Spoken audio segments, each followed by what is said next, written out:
नमस्कार, स्वागत है आपका फिफाना हिंदी क्लासेस में। और इस क्लास में अपन साहित्य पढ़ रहे थे। चलिए आगे शुरू करते हैं।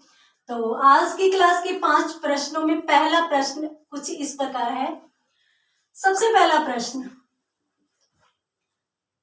बिसल देव रासो ग्रंथ प्रमुखतः है। इसमें आपको मैं बता देती हूँ कि आपको चयन करना है कि इसमें वीर रस का आधिक्य है या श्रृंगार रस का आधिक्य है। क्यों? क्योंकि अपन रासो साहित्य में जो वीर रसात्मक काव्य है उन्हीं को ही ज्यादा लेते हैं। तो इस ग्रंथ की आपको श्रेणी निर्धारित करनी है। उत्तर जब अपन देखेंगे तब मैं आपको बताऊंगी कि किस प्रकार से इसका उत्तर लिया जाएगा। उसके बाद दूसरा, निम्न में से आचार्य शुक्ल द्वारा प्राकृत पेंगलम ग्रंथ के आधार पर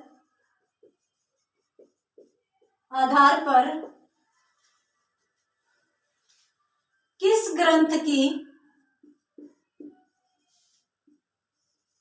की कल्पना की गई। यहाँ पर प्रश्न कुछ इस प्रकार से भी बन सकता है कि भाई आचार्य शुक्ल द्वारा प्राकृत पेंगलम के कुछ छंदों के आधार पर किस ग्रंथ की कल्पना की गई है। तो दोनों ही तरीके से प्रश्न आता है, परंतु मैं यहाँ पर आपको प्रश्न शॉर्ट से शॉर्ट बता रही हूँ ताकि अपनी क्लास भी ज्यादा बड़ी नहीं हो और अपन आसानी से समझ भी सके। ठीक है। तीसरा प्रश्न, राहुल सांकृत्यायन ने हमीर रासों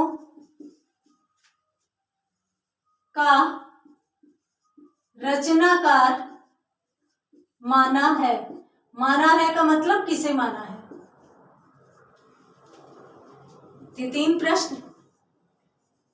उसके बाद आगे हमारा आता है चौथा प्रश्न। तो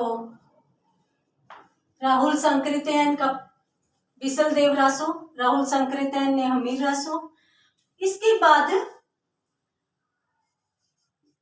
चार्ल्स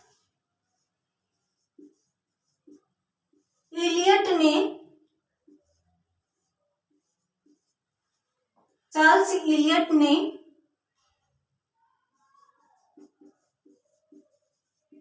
आलेखंड नाम से परमाल रासों का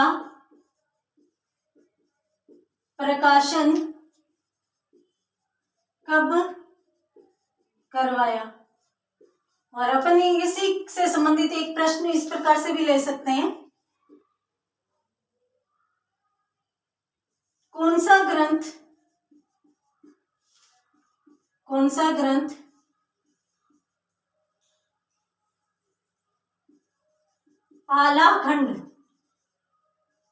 आलाखंड इसको नाम को लेकर आप समझ लें कि आलाखंड भी नाम मिलता है और आलाखंड भी मिलता है। ठीक है। कौन सा ग्रंथ आलाखंड के नाम से भी जाना जाता है। ये लीजिए आज की क्लास के 5 प्रश्न। चलिए शुरू करते हैं। बिसल देव रासो मुख्यतः क्या है? श्रृंगारिक काव्य।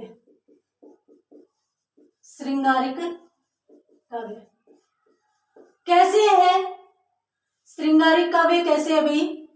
क्योंकि इसमें वीरता का कहीं वर्णन ही नहीं है। बिसल देव और राजमती का विवाह होता है तो वो तुरंत बाद राजमती की किसी बात से रुष्ट होकर बाहर चला जाता है, तो फिर वियोग श्रृंगार आ जाता है। श्रृंगार के दो पक्ष है ना, संयोग और वियोग। फिर वियोग श्रृंगार आ जाता है, उसके बाद जैसे वो वापस आता है 12 वर्षों के बाद, फिर से पुनर्मिलन होता है, तो फिर संयोग श्रृंगार आ जाता है। तो इस प्रकार से ये पूर्णतः श्रृंगारिक काव्य है। यहाँ पर मैं आपको एक छोटी सी बात और बता देती हूँ, बड़ी ही रुचिकर है। देखिए, आचार्य शुक्ल ने आदिकाल का नाम क्या दिया? वीरगाथा काल। किस आधार पर दिया? वीर रस के आधार पर दिया। और वीर रस के पीछे उन्होंने जो ग्रंथ बताए थे वो 12 ग्रंथ थे। तो 12 ग्रंथों में एक नाम बिसलदेव रासो भी था। अब बिसलदेव रासो को आचार्य शुक्ल ने किस श्रेणी में रखा? वीर गाथात्मक काव्य।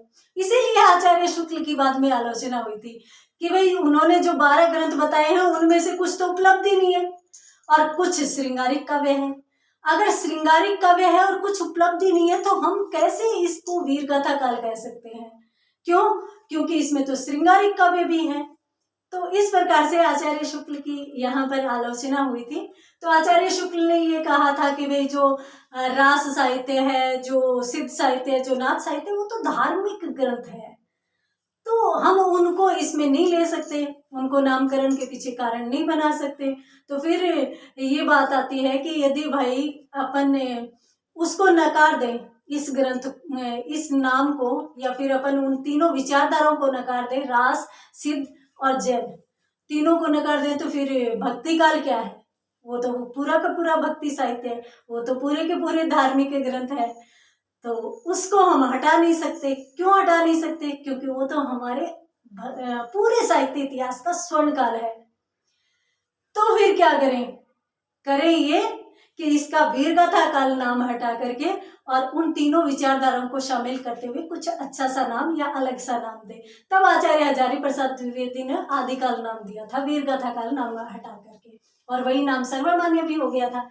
तो चलिए, अगला प्रश्न है, निम्न में से आचार्य शुक्ल द्वारा प्राकृत पैंगलम ग्रंथ के आधार पर किस ग्रंथ की कल्पना की? देखिए, यहाँ पर आचार्य शुक्ल ने प्राकृत पैंगलम के कुछ छंदों के आधार पर हमीर रासो ग्रंथ की कल्पना की थी कि भाई हमीर रासो नाम से भी एक ग्रंथ हुआ है जिसके लेखक शारंगधर माने जाते हैं, परंतु राहुल सांकृत्यायन ने जज्जल नामक कवि की रचना इसको माना है। किसको? हमीर रासो को। वो कहते हैं कि ये जज्जल नामक एक कवि थे जिन्होंने हमीर रासो लिखा था। तो यहाँ पर अपने को ये ध्यान रखना है, वैसे हमीर रासो के जो रचनाकार है वो शारंगधर माने जाते हैं, परंतु राहुल सांकृत्यायन के अनुसार पूछ लिया जाए तो जज्जल। चार्ल्स इलियट ने आलेखन नाम से परमाल रासो का एक प्रकाशन करवाया था। किस आधार पर करवाया था? मौखिकता के आधार पर। और कब करवाया था? 1865 ईस्वी में। 1865 ईस्वी में इसका प्रकाशन करवाया था। मौखिक परंपरा क्यों?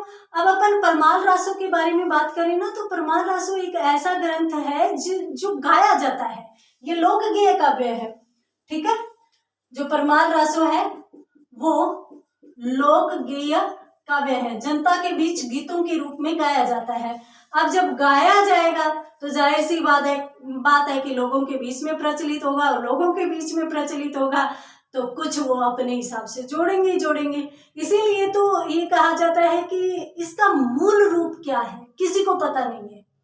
सामान्यतः लोगों में जो प्रचलित कोई भी प्रति है, कोई भी रचना है, उसके मूल स्वरूप के बारे में किसी को पता नहीं होता।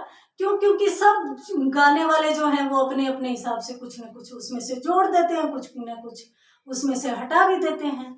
तो इसलिए ये मौखिक के आधार पर इसका करवाया था, और बाद में इसी को परमाल रासो के नाम से श्याम सुंदर दास ने प्रकाशित भी करवा दिया था।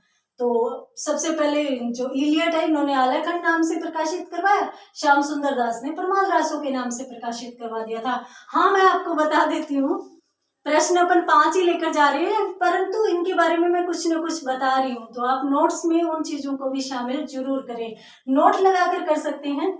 उसके बाद कौन सा ग्रंथ आलेखंड के नाम से भी जाना जाता है, तो ये अपन देख ही चुके हैं, परमाल रासो। परमाल रासो के लेखक कौन है? जगनीक।